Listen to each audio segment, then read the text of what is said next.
How's it going, everybody? You know who it is. My name is Sunwoo, and in today's video we are going to take a look at these two units right here, the Pocket Operator Modular Series by Teenage Engineering, and I'm going to give you a quick review of them and why I think that this one right here might just be the best budget semi-modular to modular unit out there on the market right now.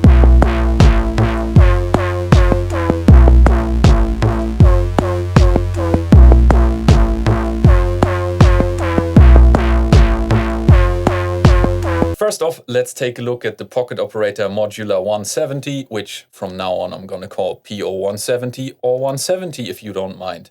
And if you do, I'll still do it. I think the 170 is a little bit of a weird system because on the one hand, it's a super simple monophonic synthesizer voice with LFOs, a square wave, a filter, envelope, and VCA. Pretty normal for a synthesizer. It doesn't even have a noise source. But then, on the other hand, it has a super overpowered sequencer, which is the same sequencer as the Pocket Operator Modular 16. And this sequencer has 4 different tracks to sequence things on. So theoretically, you could play 4 voices at once using this sequencer, something which, of course, you can't do using the modules right here. So you can only play one single voice or maybe 2 voices if you use the filter as an oscillator. But nevertheless, the sequencer is here, and this would allow you to sequence a much more complex system. So if you combine these 2 devices, you can of course get a lot more out of this sequencer. First off, you've got 3 tracks right here, T1, 2, and 3. And these correspond to the CV outputs right here and the gate outputs right here. So each of the tracks has its own CV and gate output. These tracks can have a user-defined scale, meaning if I go to track number 1, for example, I can set these knobs to be different notes. So I can tune, for example, this key of the keyboard right here to one note, and I can tune the next key to another note using this knob, and so on and so forth. So key 11 on the keyboard corresponds to this knob right here, and I can tune it to any note I want to tune it to. And I can do this for the first 3 tracks, so I can create my own scales if I like to. And then, of course, I can enter these scales into the sequencer.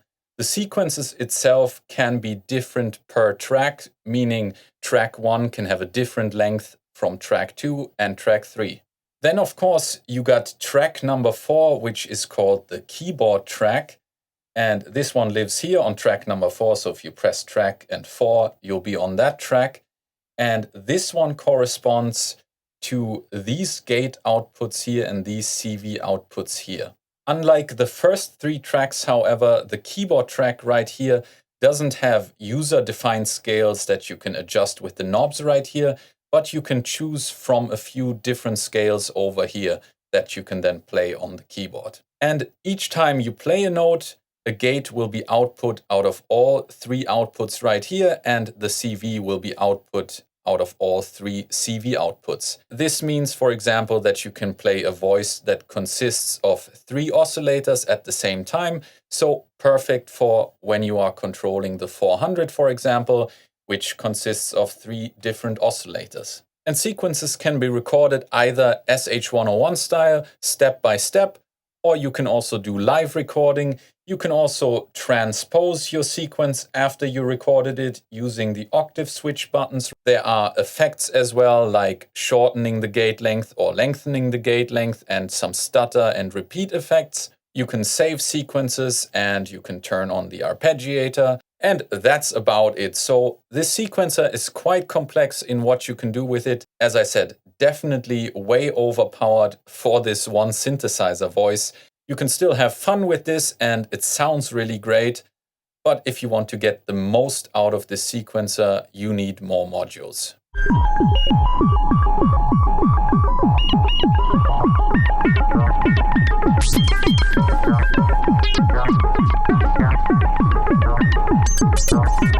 And this, of course, leads me to the PO400, which, as I said, might just be the best budget semi-modular synth out there on the market right now.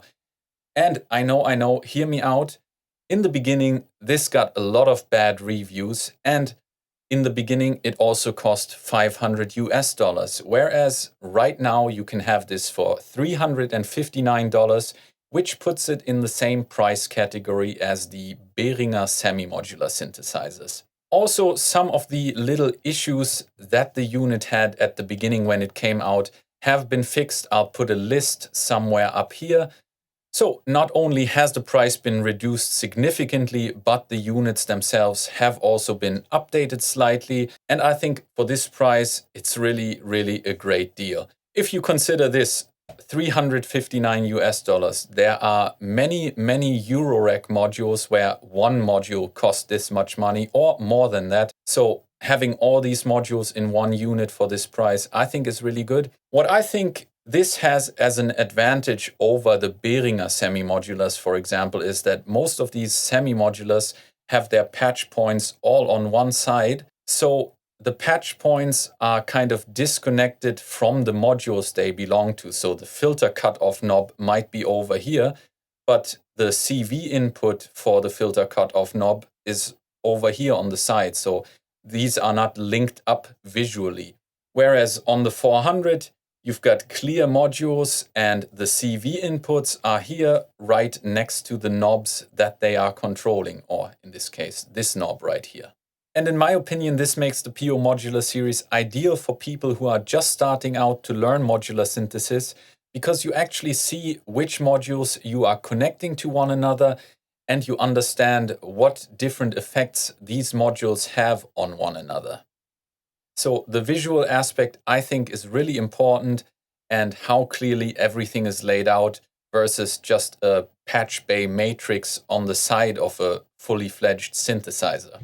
And another fact that I think makes this synth great for learning modular synthesis is that each of the modules here is dead simple. They are as simple as modules get.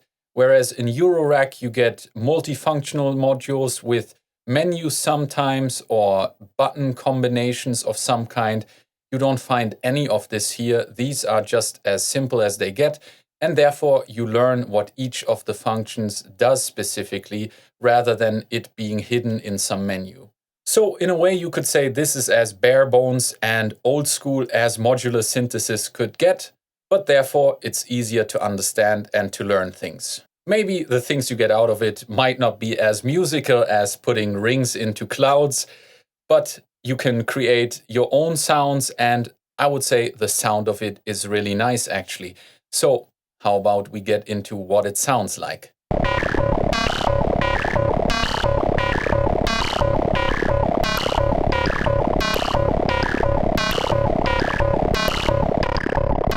Let's start with the square wave.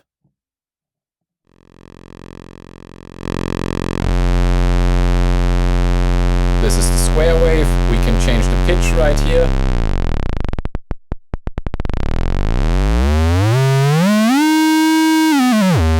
I'm not going to go too high in pitch because I don't want to blow your ears or attract too many dogs to this video. Then we turn the square wave down and turn up the saw wave. The saw wave. And again, we can change the pitch. It's got this FM input here. Let's say we patch the triangle wave into that from the LFO.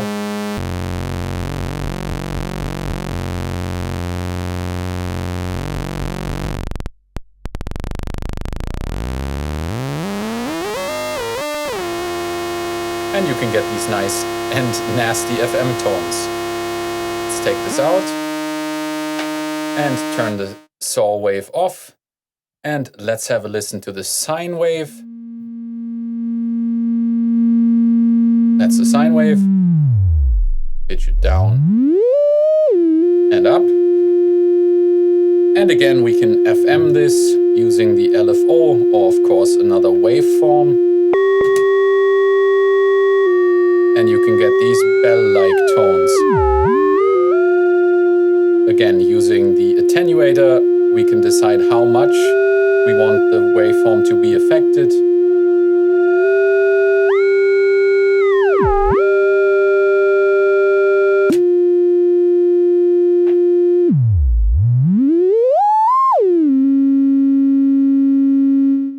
And these are the raw waveforms.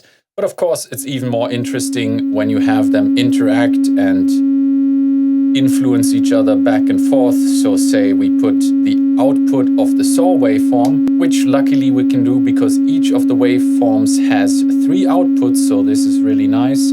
Let's say we FM the sine wave. And now we put the sine wave in the FM input of the saw wave.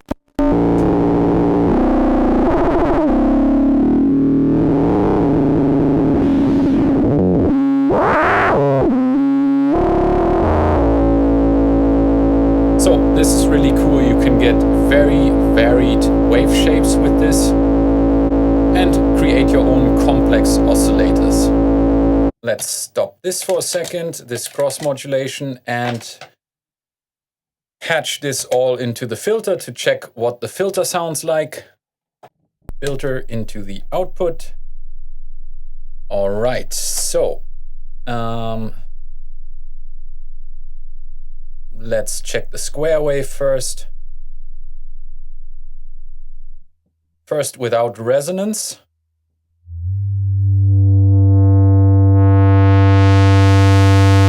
That's the filter all the way open.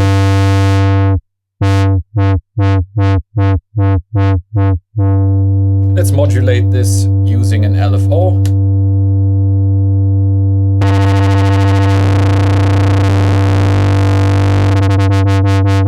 Again, we can attenuate how much we want it to be modulated.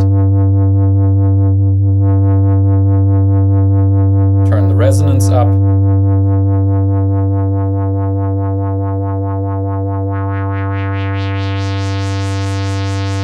Without modulation.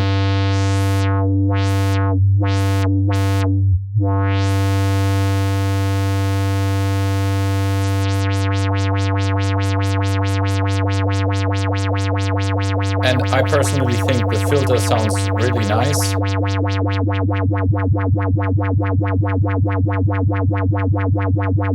And let's put another waveform in there. So this is the sine wave right now. Of course, it's a bit more boring to filter a sine wave like this.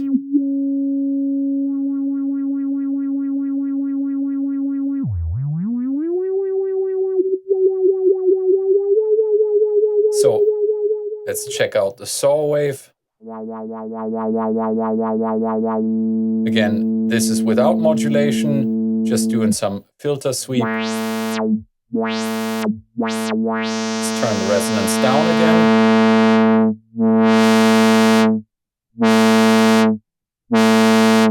And now again with some resonance. With a lot of resonance.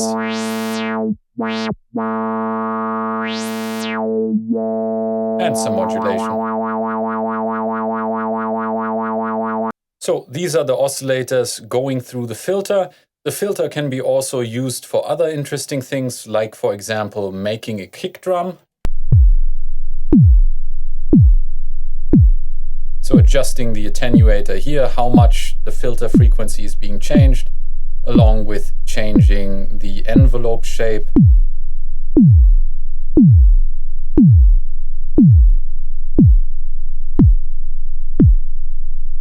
And also the frequency at which the sweep starts.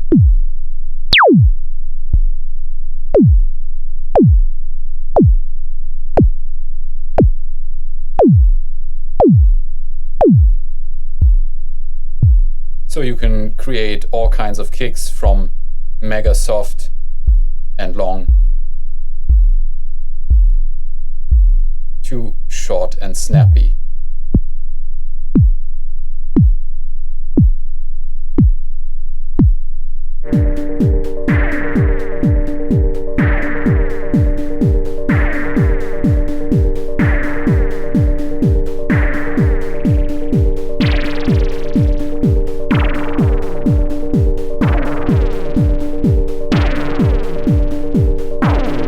And one more thing I gotta mention about the oscillators is that it is super difficult to tune them because there's no fine-tuning knob. and the range of this tuning knob is very, very wide. So if I send this right here, let's turn the volume down. And if I want to tune this to a specific note to get these all aligned, for example, it is very, very difficult because, as I said, no fine-tune knob. You can get around this by sending a control voltage into the control input right here from a VCA, for example. Now if I turn this knob right here, you can hear it makes only a very slight change in pitch. This could be used as a fine-tune control.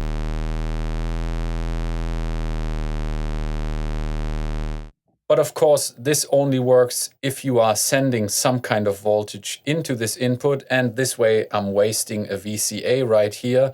So this is a little bit annoying. It would be nice if this level knob here would work as a fine-tune knob, even if no voltage is being attached into the control input. So that's it for the oscillators and the filter. As I said, they sound amazing, but the tuning can be very fiddly. Altogether, I would say the synth section of this device is really usable, and you can create a lot of different tones using it and get very experimental with it. Down here, however, the sequencer and the speaker, in my opinion, are a little bit of wasted space. The speaker, I don't really need it at all because I'm funneling this all into my mixer and into bigger speakers anyway. For some people, this might be useful, but I would guess that most people don't need the speaker. And another module here would be preferable, for example, another filter maybe or something like that. And so we get to the sequencer right here, which in my opinion is probably the weak point of this system, because it's mega basic. So you've got a clock input, and then you've got a clock output that is the same speed as the input. Then you've got the PO output, which is half the speed of the clock output. And overall, the tempo you can select is way too fast from the get-go. So even if it's at the lowest, it's still way too fast, and then you can turn it up to very fast. But it would be nice if the range could be much lower in tempo. Yeah, so the tempo is very limited, and the way the clock works and the way you can sequence things. So you can basically only send gate outputs from these two outputs here properly. Then you have these outputs here, which are sending out control voltage, and whatever voltage they send out is controlled by these knobs right here. So when I turn these up and the sequencer passes by step number 1, it will output a high voltage out of all 3 of these outputs. Same on step 5. If I turn this up, step 5 would output a high voltage that you can send to whatever pitch input you want to send it to. Furthermore, there are these down here. These are inputs that send you, I think, to the beginning of the sequence, to step 5, 9, or 13. I haven't personally used them. I don't know how useful they are. And then there's the reset button that brings you to the beginning of the sequence, and the direction switch, so going forward or backward within the sequence. I'm sure with some creative use you can get something out of this sequencer, but compared to the 170 over here, this sequencer is lacking very much, and therefore kind of warrants having this one on the side just to control this system. I think it would have been nice if the sequencer was a little more advanced, or if it had more clock divisions available as outputs, so say quarter, eighth, 16th, and so on. I think that would have been more useful to me as it is in its current state, but this may vary from user to user.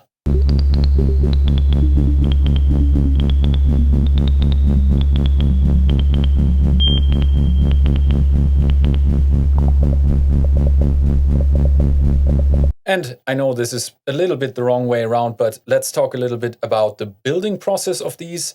I built this one first. I think it took me about 2 hours probably, because I didn't know what I was doing and I was a little bit afraid of breaking anything. This one I built in 3.5 hours because, yeah, I had a clue of what I got to do from building this one. It's fun, however. If you like Lego, you're gonna like building this most likely. Overall, I think these do feel relatively nice. I think here the keyboard feels a little bit weird. You got to press it quite hard. But overall, these devices feel sturdy, I would say. However, these knobs fall off super easily, and that's probably the most annoying part about the build quality. The modules, however, I think are built quite well. At least they feel built well to me. I haven't tested it for a long enough time to be able to tell you if they will stand the test of time. But I mean, they seem machine manufactured in quite a sturdy way. So I think I've mentioned everything that I wanted to for now. Of course, I've only used them for a short time and I am by far no modular expert. But I think some things I can say anyway. So let's start with the pros. Pro number one, of course, is the price. For $359, you are getting so many modules for the price of basically one Eurorack module, and I think that's hard to beat. Pro number two, the design. These devices obviously look very nice, which is why many people will buy them, and I think just as a design piece and a little synthesizer playground, these are worth it. Number three, the simplicity. The simplicity makes it great to learn synthesis. I think even if you would teach kids the basics of a synthesizer, this could work very well. Number four, the sound. I think they sound amazing. All the waveforms sound amazing. The filter sounds really nice. Nice and raw, very gritty. Yeah, can't complain about the sound. Number five, patch cables included. You've got a whole package with which you can get started making semi-modular music.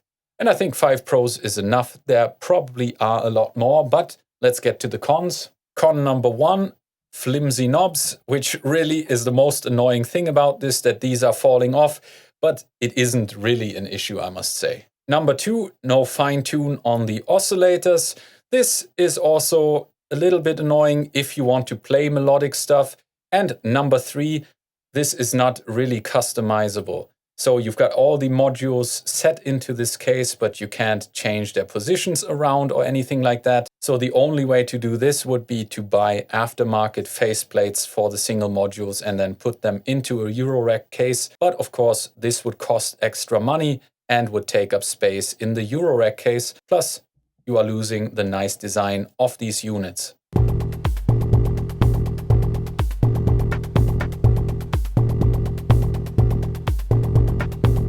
So again, to sum up, the target group of the 400, I would say, is people that just want to test out some modular synthesis and want to know what does it sound like if I put the square wave into the FM input of the saw wave and trigger the filter input with a gate while it's almost resonating and that kind of stuff.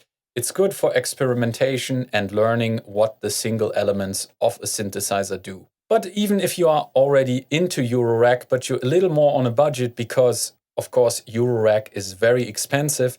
So if you don't want to fork out another $2,000 for a few modules, this is a great collection of modules, utility modules, and voices you could connect to your existing Eurorack system without breaking the bank too much. So even for that, I think it's a good idea to buy it. And then, of course, we get back to the 170. So if you are in Eurorack land already and you want a sequencer, then this one could be very powerful and very useful. And of course, you get a synth voice with it. Although I'd probably go ahead and buy just the PO16, so just the keyboard version, if you are wanting to connect it to your existing Eurorack, because then you have it in a nice, compact and portable package. And I think that's it for this review. Thanks Tobias and the people at Teenage Engineering for sending these two devices out to me. And thank you for watching this video. I hope you enjoyed it. If you did, I would appreciate a like, a comment down below, subscribe to the channel and ring the bell so you don't miss the next video. I hope to see you in the next one. Until then, have a wonderful time. Peace.